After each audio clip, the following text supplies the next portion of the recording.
If you want to change your alarm sound on your Samsung Galaxy A56, so first of all, make sure to open up clock so you can either set up a completely new alarm or change the sound on existing alarm. It doesn't matter. I'll change the sound on existing alarm. So let's turn it on and choose your alarm sound.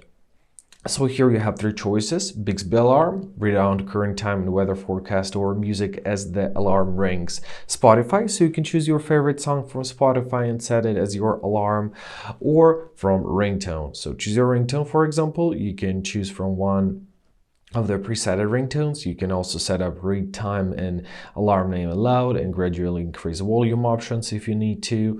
Also, to add up your custom alarm, press plus. Give all the necessary permissions and choose the tracks.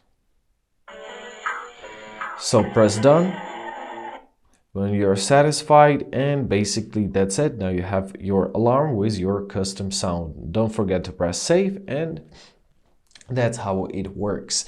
And I hope this video was helpful. Thank you so much for watching. Have a great day, and please consider subscribing to our channel.